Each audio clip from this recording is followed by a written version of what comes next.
Hello, and welcome to Father Patrick Can Read, with me, Father Patrick, as we continue our adventure in Narnia by reading Chapter 5 of The Lion, the Witch, and the Wardrobe by C.S. Lewis. Chapter 5, Back on This Side of the Door. Because the game of hide and seek was still going on, it took Edmund and Lucy some time to find the others. But when at last they were all together, which happened in the long room where the suit of armor was, Lucy burst out, "Peter! Susan! It's all true! Edmund has seen it too. There is a country you can get to through the wardrobe. Edmund and I both got in. We met one another in there, in the wood. Go on, Edmund. Tell them all about it." "What's all this about, Ed?" said Peter. And now we come to one of the nastiest things in this story. Up to that moment, Edmund had been feeling sick and sulky and annoyed with Lucy for being right, but he hadn't made up his mind what to do. When Peter suddenly asked him the question, he decided all at once to do the meanest and most spiteful thing he could think of. He decided to let Lucy down. "Tell us, Ed," said Susan. And Edmund gave a very superior look, as if he were far older than Lucy. There was really only a year's difference. And then a little snigger, and said, "Oh, yes. Lucy and I have been playing, pretending that all her story about a country in the wardrobe is true. Just for fun, of course. There's nothing there, really."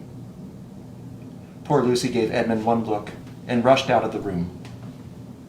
Edmund, who was becoming a nastier person every minute, thought that he had scored a great success, and went on at once to say, "There she goes again. What's the matter with her?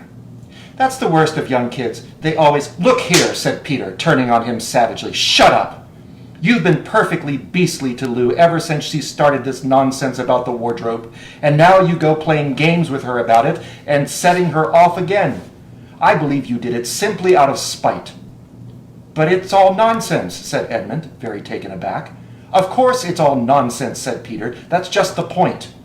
Lou was perfectly all right when we left home, but since we've been down here, she seems to be either going queer in the head or else turning into a most frightful liar.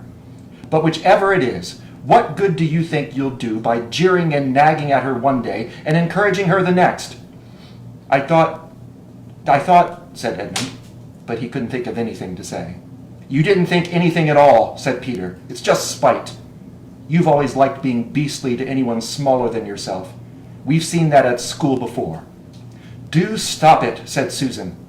"It won't make things any better having a row between you two. Let's go and find Lucy."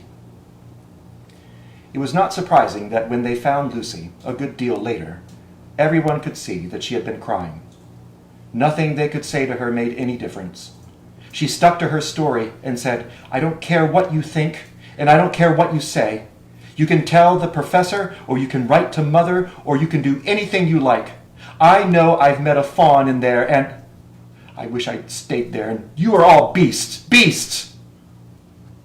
It was an unpleasant evening. Lucy was miserable, and Edmund was beginning to feel that his plan wasn't working as well as he had expected. The two older ones were really beginning to think that Lucy was out of her mind. They stood in the passage talking about it in whispers long after she had gone to bed. The result was that next morning they decided that they really would go and tell the whole thing to the professor. "He'll write to Father if he thinks there is really something wrong with Lou," said Peter. "It's getting beyond us." So they went and knocked at the study door, and the professor said, "Come in," and got up and found chairs for them, and said he was quite at their disposal. Then he sat listening to them with the tips of his fingers pressed together and never interrupting, till they had finished the whole story. After that he said nothing for quite a long time. Then he cleared his throat and said the last thing either of them expected. "How do you know," he asked, "that your sister's story is not true?" "Oh, but—" began Susan, and then stopped. Anyone could see from the old man's face that he was perfectly serious. Then Susan pulled herself together and said, "But Edmund said they had only been pretending." "That is a point," said the professor. which certainly deserves consideration, very careful consideration. For instance, if you excuse me for asking the question, does your experience lead you to regard your brother or your sister as the more reliable? I mean, which is the more truthful? That's just the funny thing about it, sir, said Peter. Up till now, I'd have said Lucy every time. And what do you think, my dear? Said the professor, turning to Susan. Well, said Susan, in general, I'd say the same as Peter. But this couldn't be true, all this about the wood and the fawn. That is more than I know, said the professor. And a charge of lying against someone whom you have always found truthful is a very serious thing indeed. We were afraid it mightn't even be lying, said Susan. We thought there might be something wrong with Lucy. Madness, you mean? Said the professor quite coolly. Oh, you can make your minds easy about that. One has only to look at her and talk to her to see that she is not mad. But then, said Susan, and stopped. She had never dreamed that a grown-up would talk like the professor and didn't know what to think. Logic, said the professor half to himself. Why don't they teach logic at these schools? There are only three possibilities. Either your sister is telling lies, or she is mad, or she is telling the truth. You know she doesn't tell lies, and it is obvious that she is not mad. For the moment, then, and unless any further evidence turns up, we must assume that she is telling the truth.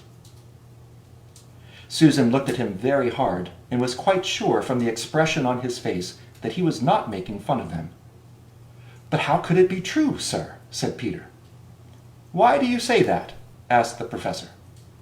Well, for one thing, said Peter, if it was real, why doesn't everyone find this country every time they go to the wardrobe? I mean, there was nothing there when we looked. Even Lucy didn't pretend there was. What has that to do with it? Said the professor. Well, sir, if things are real, they're there all the time. Are they? Said the professor. And Peter did not quite know what to say. But there was no time, said Susan. Lucy had had no time to have gone anywhere, even if there was such a place. She came running after us the very moment we were out of the room. It was less than a minute, and she pretended to have been away for hours. That is the very thing that makes her story so likely to be true, said the professor. If there really is a door in this house that leads to some other world, and I should warn you that this is a very strange house, and even I know very little about it. If, I say, she had got into another world, I should not be at all surprised to find that that other world had a separate time of its own, so that however long you stayed there, it would never take up any of our time. On the other hand, I don't think many girls of her age would invent that idea for themselves. If she had been pretending, she would have hidden for a reasonable time before coming out and telling her story. But do you really mean, sir, said Peter, that there could be other worlds all over the place, just round the corner, like that? Nothing is more probable, said the professor, taking off his spectacles and beginning to polish them, while he muttered to himself, I wonder what they do teach them at these schools. But what are we to do? Said Susan. She felt that the conversation was beginning to get off the point. My dear young lady, said the professor, suddenly looking up with a very sharp expression at both of them, there is one plan which no one has yet suggested, and which is well worth trying. What's that? Said Susan. We might all try minding our own business, said he. And that was the end of that conversation. After this, things were a good deal better for Lucy. Peter saw to it that Edmund stopped jeering at her, and neither she nor anyone else felt inclined to talk about the wardrobe at all. It had become a rather alarming subject. And so for a time, it looked as if all the adventures were coming to an end. But that was not to be. This house of the professor's, which even he knew so little about, was so old and famous that people from all over England used to come and ask permission to see over it. It was the sort of house that is mentioned in guidebooks and even in histories, and well it might be, For all manner of stories were told about it, some of them even stranger than the one I am telling you now.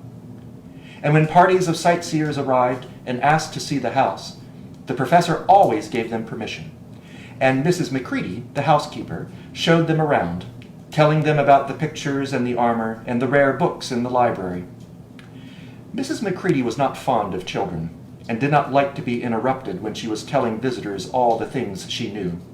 She had said to Susan and Peter almost on the first morning, along with a good many other instructions, "And please remember, you're to keep out of the way whenever I'm taking a party over the house." Just as if any of us would want to waste half the morning trailing round with a crowd of strange grown-ups, said Edmund, and the other three thought the same. That was how the adventures began for the second time. A few mornings later, Peter and Edmund were looking at the suit of armor and wondering if they could take it to bits, when the two girls rushed into the room and said, "Look out! Here comes the Macready and a whole gang with her." "Sharp's the word," said Peter, and all four made off through the door at the far end of the room. But when they had got out into the green room and beyond it into the library, they suddenly heard voices ahead of them, and realized that Mrs. Macready must be bringing her party of sightseers up the back stairs, instead of up the front stairs, as they had expected. And after that, whether it was that they lost their heads, or that Mrs. Macready was trying to catch them, or that some magic in the house had come to life and was chasing them into Narnia, they seemed to find themselves being followed everywhere, until at last Susan said, "Oh, bother those trippers. Here, let's get into the wardrobe room till they've passed. No one will follow us in there."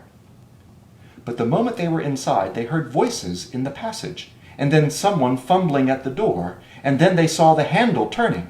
"Quick," said Peter, "there's nowhere else," and flung open the wardrobe. All four of them bundled inside it and sat there, panting in the dark.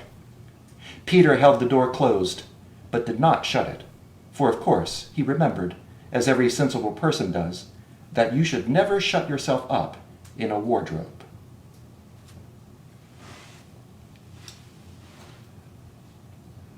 Well, I hope you will join tomorrow at noon for Father Patrick Can Read, with me, Father Patrick, as we continue our adventure in Narnia by reading Chapter 6 of The Lion, the Witch, and the Wardrobe by C.S. Lewis. Until then, goodbye.